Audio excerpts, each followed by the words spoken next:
time you walk into the room, got me feeling crazy, shot my heart boom boom. Any other boy would stare, but me I look away, cause you're making me scared. Trying not to breathe, 1, 2, 3. Oke, baiklah. Pada saat hari ini saya akan memaparkan terkait hasil review mengenai berita yang saya ketahui atau yang saya dapatkan dari beberapa informasi. Terutama tentunya saya temukan di informasi berita, artikel, atau berbagai sumber yang saya temukan. Yang dimana di sini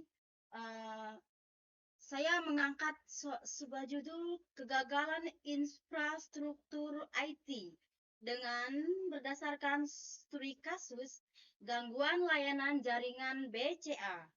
Nah, dari kesempatan yang saya dapatkan ini, di mana saya mendapatkan informasi pada tahun Mei 2021 dan Oktober 2022. Yang dimana saya mendengarkan bahwa adanya informasi mengenai layanan mobil banking dan ATM BCA mengalami gangguan secara nasional. Nah, dengan begitu nasabah tidak bisa melakukan transaksi baik melalui aplikasi M-Banking maupun ATM. Nah, dari sumber yang saya dapatkan ini terutama saya mendapatkannya informasi dari berita Kompas Indonesia yang dimana layanan BCA terganggu nasabah jadi merasa sedikit panik atau mungkin bahkan memang sangat-sangat panik. Nah, sumber informasi ini juga saya ketahui dari adanya artikel M-Banking dan keandalan infrastruktur jaringan perbankan. Nah, juga resmi dinyatakan bahwa BCA menyatakan adanya gangguan pada infrastruktur IT pusat, yang dimana selain informasi yang saya dapatkan dari beberapa yang saya sampaikan ini, yang saya ketahui, yang saya baca, saya juga mengetahui dari beberapa media sosial lainnya. Namun saya langsung saja untuk memaparkan mengenai judul atau studi kasus yang saya paparkan ini, yang dimana saya akan memaparkan beberapa poin penting, terutama adanya saya akan mengidentifikasi masalah yang ada. Tentunya selain itu juga solusi jangka panjang yang akan diberikan serta contoh data dari data yang akan saya tampilkan juga yang saya dapatkan. Namun kita langsung saja yang dimana kegagalan infrastruktur teknologi informasi IT ini menjadi tantangan krusial yang dihadapi oleh bank besar seperti BCA. Gangguan layanan jaringan dapat mengakibatkan dampak yang luas, termasuk kendala transaksi, perbankan yang mengganggu nasabah, dan operasional internal. Oleh karena itu, pentingnya memahami agar masalah serta langkah strategis untuk mitigasi dan pemulihan. Nah, mengenai pemaparan ini, saya akan menyampaikan identifikasi masalah, solusi yang diterapkan, serta efek jangka panjang dari gangguan layanan jaringan BCA, dan data visual dan kesimpulan mendalam untuk penyempurnaan pengelolaan risiko IT di sektor perbankan. Nah, ada berikut beberapa identifikasi masalah gangguan layanan jaringan. Yang pertama itu penyebab teknis, yang dimana terjadinya kegagalan perangkat keras utama pada server dan switch jaringan yang menyebabkan terputusnya konektivitas data. Poin yang kedua itu keterbatasan redundansi, yang dimana kurangnya redundansi pada beberapa jalur jaringan kritikal sehingga gangguan tidak dapat dialihkan secara otomatis. Pengelolaan dan monitoring, yang dimana sistem monitoring yang tidak mendeteksi awal tanda-tanda penurunan performa sebelum gangguan besar terjadi. Mengenai analisis dari identifikasi masalah ini dapat mendasari tindakan preventif dan perbaikan berkelanjutan dalam infrastruktur IT (BCA). Selanjutnya, saya mendapatkan beberapa solusi teknik yang diterapkan berdasarkan informasi yang telah saya ketahui dari beberapa sumber. Yang pertama itu peningkatan infrastruktur, yang dimana mengganti perangkat keras lama dengan peralatan jaringan berkemampuan tinggi dan kapasitas lebih besar.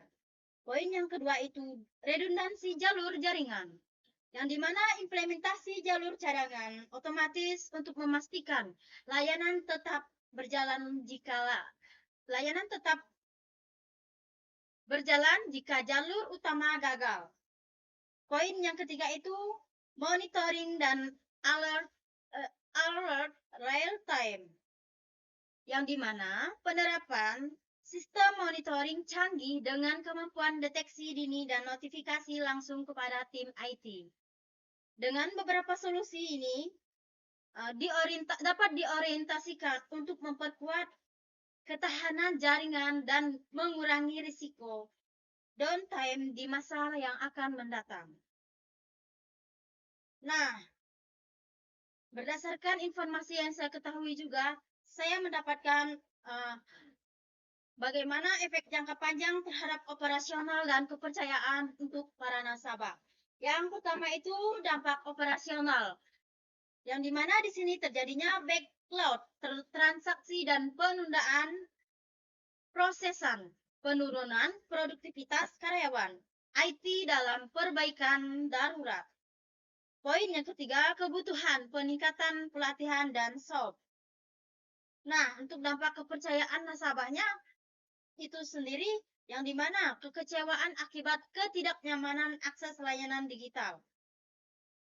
Risiko migrasi nasabah ke bank pesaing, penurunan citra merek BCA sebagai bank terpercaya. Dari beberapa efek ini memerlukan strategis tentunya untuk komunikasi dan perbaikan berkelanjutan agar dampaknya dapat diminimalisir secara efektif. Nah, berikut tampilan dari visualisasi data gangguan jaringan BCA ini sendiri yang saya dapatkan, yang saya ketahui dari hasil yang telah saya review. Yang pertama, yang dimana di sini ya sudah jelas sekali di sini.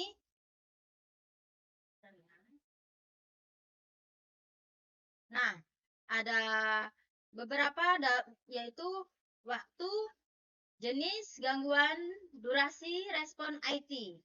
Yang di mana di sini nih sudah dicantumkan waktunya ya. Untuk respon IT-nya akan aktifkan jalur redundan, reset switch, monitor traffic. Perlu melakukan verifikasi konektivitas dan stabilitas. Jadi dengan adanya diagram dan tabel ini menggambarkan bahwa kronologi dari gangguan serta respon cepat tim IT yang membantu meminimalisasikan downtime-nya. Ya, di sini ada server failover, overload, switch network, recover system. Inilah beberapa visual data gangguan diagram yang saya temukan dari jaringan BCA tersebut. Oke. Jadi, untuk strategis mitigasi risiko infrastruktur itu IT-nya juga saya temukan bahwa berdasarkan informasi yang saya dapatkan dari hasil review ini. Yang pertama itu keamanan berlapis, yang dimana penerapan protokol keamanan jaringan yang berlapis untuk mencegah serangan dan kerentanan. Backup dan disaster recover, yang dimana rencana pemulihan bencana terstruktur untuk memastikan kontinuitas bisnis. Yang ketiga itu otomatisasi pemantauan, yang dimana pengguna teknologi otomatis untuk monitoring dan alert untuk intervensi cepat. Nah, yang keempat itu pelatihan tim IT. Mengapa ini penting pula? yang dimana dapat membantu peningkatan kemampuan sumber daya manusia dalam mengelola dan merespon insiden. Nah, dari beberapa poin yang telah saya sampaikan tadi, yaitu studi kasus, judul studi kasus, serta identifikasi masalah, solusi dan juga diagramnya serta lain sebagainya. Tadi ada beberapa poin. Ini saya akan menyampaikan beberapa kesimpulan bahwa kesimpulan dan rekomendasi yang penting yang harus diketahui untuk pihak BCA tersebut. Yang pertama itu pentingnya redundansi.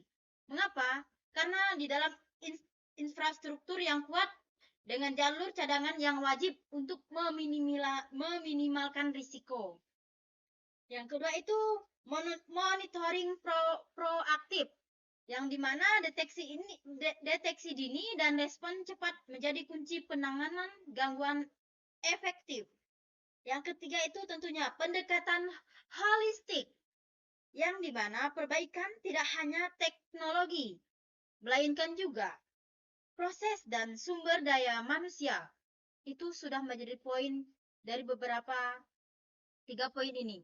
Menjadi poin yang perlu dan penting menjadikan suatu hal yang harus dipegang, yang harus kita ketahui. Dengan implementasi langkah-langkah tersebut, tentunya BCA dapat memperkuat ketangguhan infrastruktur IT dan dapat menjaga kepercayaan nasabah secara berkelanjutan. Nah, dengan demikian, beberapa informasi terkait hasil review dari sumber yang saya dapatkan mengenai kegagalan infrastruktur IT ini. Semoga dengan adanya pemaparan materi yang telah saya sampaikan melalui video ini dapat membantu bahwa dan dapat memberikan banyak informasi-informasi dan yang bermanfaat penting tentunya bagi para pihak BCA nasabah. Semoga bagi teman-teman pula yang telah menonton video ini, yang telah saya sampaikan materi yang telah saya paparkan ini, video ini boleh bermanfaat pula bagi banyak orang. Saya ucapkan sekian hasil video dari saya ucapkan terima kasih.